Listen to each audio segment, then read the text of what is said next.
Welcome to the show. Hey, we've got a new aspect to the show. It's video, and it's my weekly sit down with Eric Peters. Those of you who've been listening to him for years, now you have an idea of what the guy looks like. Eric, great to have you on the program. Oh, likewise, Brian. Hey, you've got proof of life, unless it's AI. Yeah, no, I want to see you hold up a recent newspaper. Let's make sure that we're dealing with this. Oh, and how many fingers does he have? Yeah, he looks like he's okay. No, I'm really happy that we're able to do this video portion. Although I'm going to admit I've kind of been I've been relegated to the I guess purgatory studio, where this is not my normal studio, but I don't care. It's more important that you and I have a chance to chat about some of the things that are going on. Let's start with rumors about the Orange Man's untimely demise.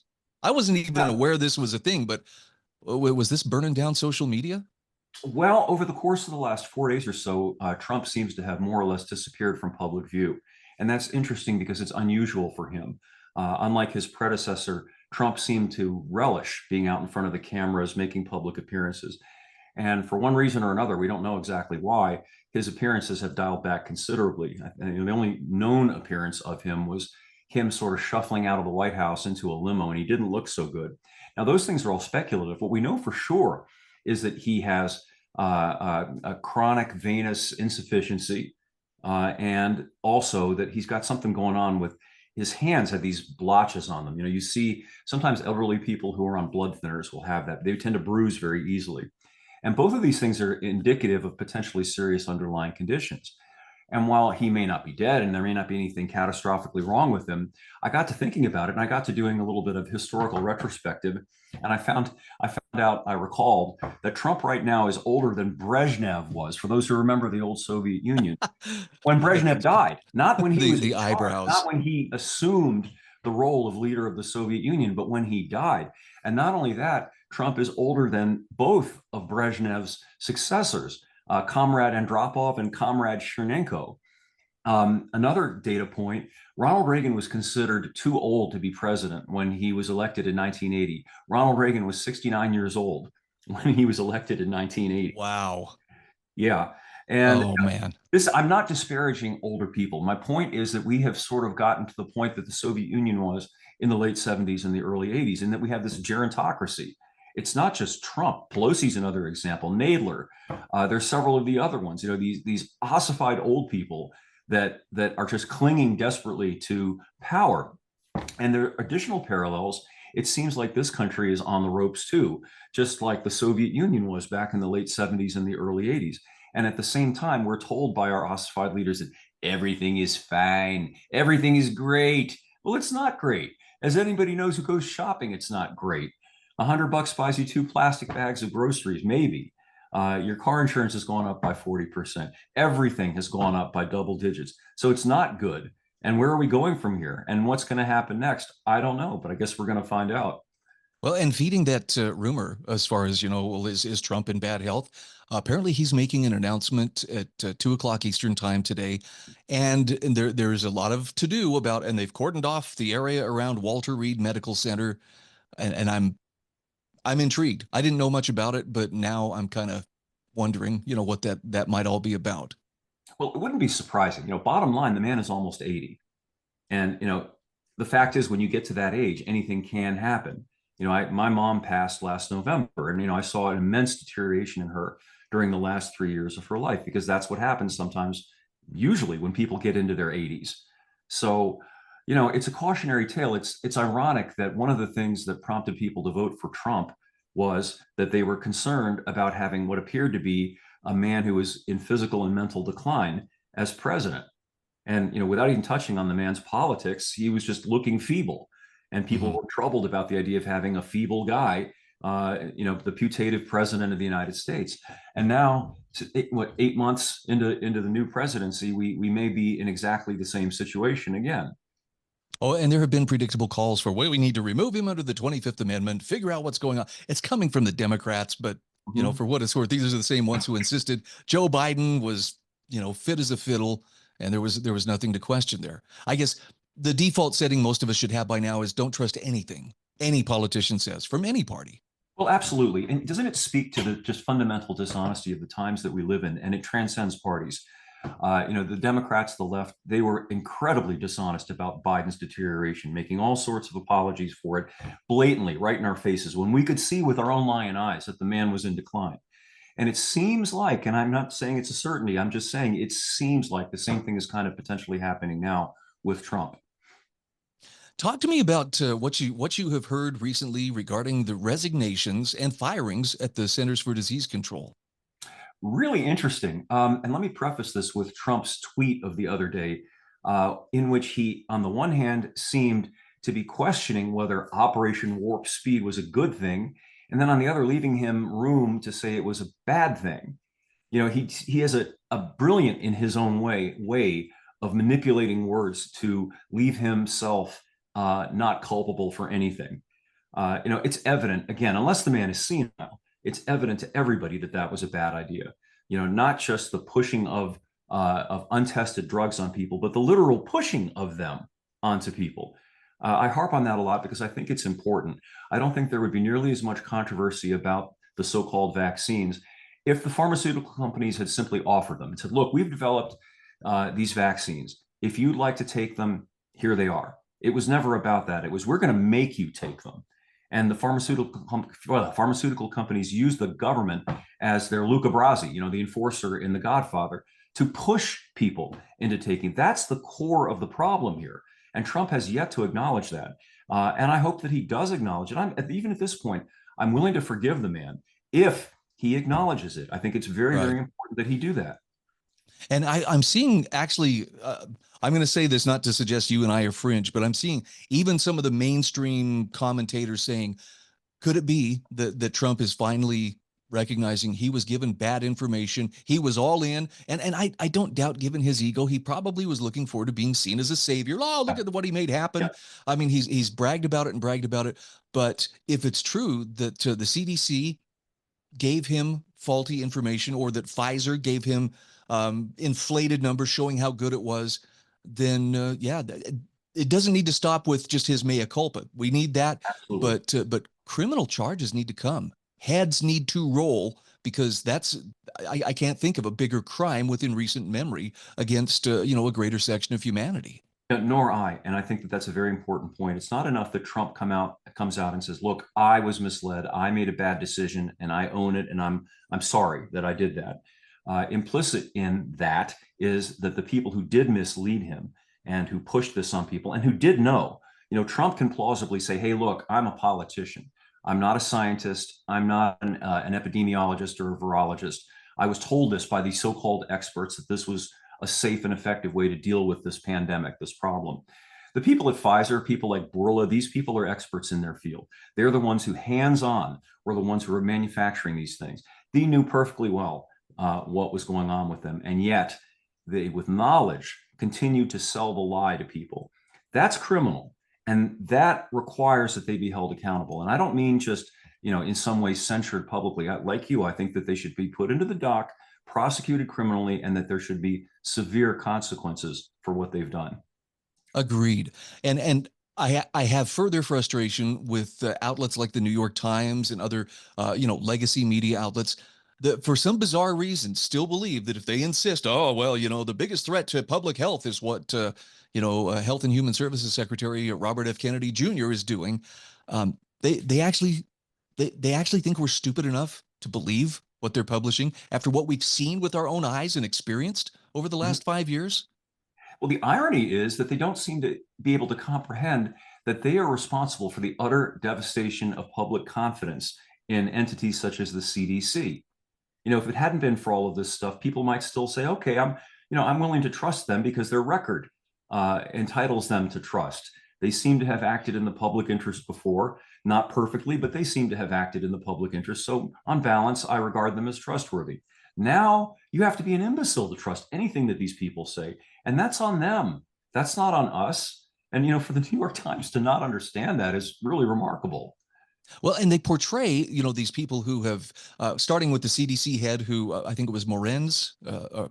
She was fired last week, but a whole bunch stepped down, and one of them, who I guess was making the rounds on ABC's news program, Dr. Dmitry Daskalakis. was insisting, well, what's happened is the wall between science and ideology is being broken down. But if people look at what this guy is and what he has said, you remember the monkeypox outbreak back in Of course, 2022? of course. We're not supposed to call it monkeypox Yeah. because somehow that's considered racist. Although I don't know why people say that, but it's almost exclusively spread by you know uh, But love. yes, aberrant behavior between homosexual men. But we were hearing, oh, but kids and animals are coming down with it. We have to do something. And here's this same Dr. Daskalakis on ABC News talking about, well, we don't want to intrude on people's joy, and we don't want to talk about it just in terms of risk. I mean, what some people say is risky is just a Friday night for others. That's the same guy who's telling us that, well, they're doubting the science. But I he, think the he core problem here is the same problem that we dealt with in the aftermath of World War II, which was this mixing of government and science. There was everybody knows about the Nuremberg trials, where the political leaders of the Third Reich were held to account for what they did. But there were subsequent trials called the Doctor trials, where the Reich's leading scientists and medical people were also put on trial for doing awful things to people using the government and in collusion with the government. That's the problem. I Yep. believe in a free market when it comes to things like this, meaning, okay, you got something to offer people that's a benefit to them. People are going to go for it of their own free will if it's actually of benefit to them. Was it von Mises or a classic libertarian once said something that, like along the lines of, good ideas don't need guns. And there's a lot Yes. of truth to that. Get the government out of this business. The fundamental business of government is not to push things on people. It is to leave us free to make our decisions according to our own best judgment, to leave us alone.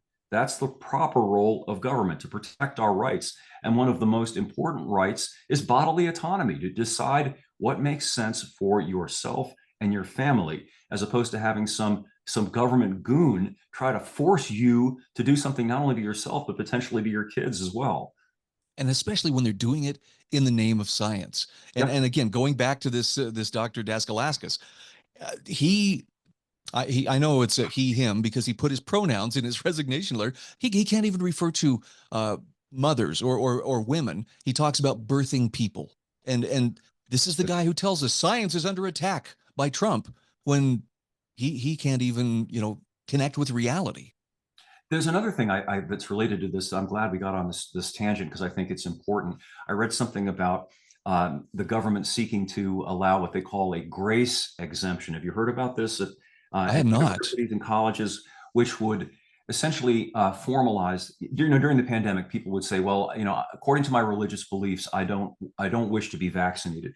It shouldn't be that. Now, that's important. People do have, I believe, they've got a right to the integrity of their religious beliefs, but that's beside the point. Everybody has a right to not be diddled with, Yeah. I mean, to not be a guinea pig, to not be a rat for somebody else's experimentation. You shouldn't have to beg for an exemption. It should be it should be opt in rather than opt out. If you want a treatment, by all means, go ahead and get it. Informed consent. Those are the core issues here. I was actually reading an account on X earlier this morning from a J6 defendant who said, he was forced by a judge to take the jab, meaning he could not appear in the courtroom. He was basically he was forced against his will. The judge later actually admitted, yes, I violated your constitutional rights. Well, now he's having severe health problems, Mm-hmm. and so how do you how do How do you you walk that back? is there any way to make that right? Not really. I mean, certain things are irreparable. Rape is irreparable. You violate a person in that way, and that's with them for the rest of their lives. And that's why this is such a serious matter, and that's why it needs to be dealt with seriously. I think this country, the society, has been massively traumatized by the events of the past 4 or 5 years, and I don't think that it will be over until there is accountability. There has to be a cleansing, a national cleansing, and not just for the sake of holding those people accountable, but to send a message down the line to the future that this sort of thing cannot and will not happen again. Amen. Amen. Well, I'm going to be optimistic and hope that some of the rats fleeing the sinking ship at the CDC aren't just pulling the cord on their golden parachute and ready to go to the comfy paycheck waiting for them in an advisory capacity at some pharmaceutical company. But I do hope that accountability comes. Let's talk automotive. I Yeah, saw your article about why buy a new car. yeah. And this is a discussion my wife and I are having because all of our cars are now starting to age and we're starting to see the maintenance pile up. And it would just be cheaper to buy a new car. And I'd love to get your take on people who are asking that question. Why do they need to, what are the terms in which they need to frame that kind of a question? Well, let's set the premise. For I don't know, the last 100 years up until about 10 years ago, it made obvious sense to buy a new car because generally speaking, you got a better vehicle. In other words, you got a vehicle that was reliable, that you could count on for years without having to worry about anything major going wrong with it. So it made sense. The shiny paint was nice. Maybe the better stereo was nice. But the bottom line was, you got rid of a vehicle that had gotten kind of crickety, that wasn't reliable and durable anymore, that maybe is going to leave you stranded somewhere for one that wouldn't. That's no longer true. Durability and reliability are going in the wrong direction now with new cars. New cars are commonly having not just little glitches and problems here and there, but catastrophic problems. I cite two examples. One from Toyota, and that's devastating because Toyota used to be the blue chip standard. You wanted a reliable car. If that was your primary concern, you wanted a well-built, reliable car, you got a Toyota. And there was good reason for that because until quite recently, you could probably expect to drive that Toyota for the next 25 years if you wanted to, without ever having to worry about anything major going wrong with it. Well, when Toyota, for compliance reasons, got rid of some of its more reliable engines, and specifically, I mean, its wonderful V8 engine that it used to put into models like the Land Cruiser and the Tundra pickup, and put a turbo hybrid V6 in place of it. Well, they had to recall all of them because there was a defect with these engines. They weren't Mm. reliable. They failed. Similarly, Cadillac, General Motors, which uses the 6.2 liter V8 in the Escalade, which is a $100,000 vehicle. This is like a premium top of the line vehicle. Catastrophic, complete, total engine failure, sometimes within hours of delivery. I personally know a person who bought one of these things, and 4 weeks after they bought it, the bottom end of the engine grenaded. Wow. And who wants to deal with that? It doesn't matter that, oh, it's under warranty. Well, what good does that do you? You don't have a vehicle. And now you're going to wrangle and haggle with rental cars, with loaner cars, with this and that, letters back and forth, calls and emails. You just want the freaking thing to work, Not and to mention, will you ever really truly trust it again? you can't. You can't, particularly, okay, it's not just that the engine, the replacement engine may have the same problem. The way new cars are, they are so complicated and so integrated with everything. When you pull an engine out of a new car, you're talking about disconnecting lots of wiring harnesses, sensors, components. And if everything isn't connected exactly just right going back in, the likelihood of you having another problem is pretty high. So I ca- there's that issue. And then there are all these just gadgets and gimmicks that they're putting in new cars to justify the increase, and they're of no meaningful benefit that I can see to you and me as a potential purchaser. So keyless ignition is a good example of that. Okay, so you tell me, what is the advantage to having a button that you push and this fob that you keep in your pocket or purse, as opposed to a physical key? Is it really that difficult to take a key, put it in an ignition lock, and turn it? Now, mind you, that ignition key, I can leave it in my pants pocket, and if I forget about it and it goes through the wash, it's going to be just fine. And if I lose it, it's $10 to replace it. Price a key fob. Some of these oh key yeah. fobs are $300 or more a piece. It's crazy. So now you hold that on one side of the ledger. The other thing that's important is that vehicles made since roughly the mid late 90s all the way through about 2005, they're wonderfully modern in every sense. If you get into, assuming it's in sound mechanical condition, you can get into a 20-year-old car and it runs and drives as well or even better than a brand new car because it doesn't have all this over-the-top elaborate stuff in it that makes a car glitchy. I've got a 24-year-old truck outside, and it's fuel injected and it has air conditioning and it's totally reliable, runs and drives just as well as, in many cases, better than the new cars I test drive every week. So what's the advantage? Okay, it doesn't have a great radio, or it didn't, but I put in a modern radio for $160. And now I've got a radio that's just about as good as most of the radios that come in the new cars, but I don't have advanced safety assistance technology. I don't Mm. have a computer that's like sending out updates and receiving telemetry and narking me out to the government and the insurance mafia. So at the end of the day, I'll keep my old car. And I think that message is being received loud and clear by a lot of people out there. I caught a video the other day from a guy who apparently has been wrenching on Hondas for a long time. And he said, it is by no means unusual to see people bring in a 250, 300,000 mile Honda that is still in just excellent condition because it's been well maintained and they really were built to last. But he said, newer models, and I kind of held my breath because we have a 2016 Honda Pilot. He says, starting in about 2016, I'm like, oh, Yeah. rats. But he says the transmission, you used to be able to buy parts to fix the transmission, no more. He says when Yep. something fails, you have to buy the whole enchilada, the whole transmission from Honda, which, much more expensive. The downtime you mentioned, rental cars, the whole 9 yards. To me, more and more, it's making sense. Hang on to the old cars and learn how to maintain them and replace parts as you need to. Yeah, they're economic ticking time bombs. In the case that you cite, a replacement transmission from Honda is going to be $5,000 or $6,000. Mm. Most people don't have 5 or 6 thousand bucks to pay for that. So what are they going to do? They're going to put it on their credit card and pay 19-20% interest on that. It's ends up being more sensible financially to throw the vehicle away and get a new one because the monthly payment is more manageable in a sense, than putting $5,000 at 20% interest on your MasterCard. You've got a car payment for the next 6, 7 years at 0 or 1% interest, and it seems like it's a better deal. The point is, people just can't do it. They can't come up with 5 or 6 thousand bucks, and the manufacturers know that, and the dealers know that. So here you go. We could get you into this new car right here. And I know it sounds sinister, but I think it's the case. That's what they want. I think that they ironically realized the cars, they had reached such a state of development with cars in the 90s and early 2000s. They had gotten so good, so reliable, so durable that unless you just wanted a new car for the sake of, hey, I'd like to have a new car, you didn't need to buy a new car but once every 15 or 20 years. And they don't like that because you're in the time after you pay off the car, and then another 7, 8, 9, 10 years down, you're not paying anything, are you? They want you paying constantly, perpetually. That's the game plan here. We're all going to become subscribers, Yes. right? I mean, Well, literally down to options in the vehicles. They're doing that now. Like Volkswagen got in all kinds of hot water recently because they were going to say, okay, we're going to unlock the power that we've built into the vehicle. It's there, but you can't access it unless you pay us a certain amount of money per month.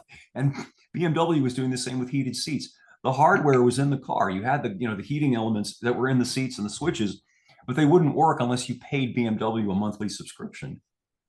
man, and they get to act like, well, we generously heard your cries and are responding when you pay us. Yeah, it's Yeah. awful. We've gone from an owner society to a serf society. It used to be that average people in this country owned things. They owned cars, they owned land, they owned single family homes. And in that sense, they were richer than the royalty of England in a lot of ways. And now we're gradually being reduced to the status of serfs, who are allowed to eke out an existence at the pleasure of the lord of the manor. Well, Eric, as always, it's great to have you on. And look, for people looking for general automotive advice and knowledge, you couldn't find a better website than ericpetersautos.com. Thanks again for being on the show. And if you're up to it next week, we'll fire Of up the course. video again and do this once more. Sounds great, Brian. Thank you for having me.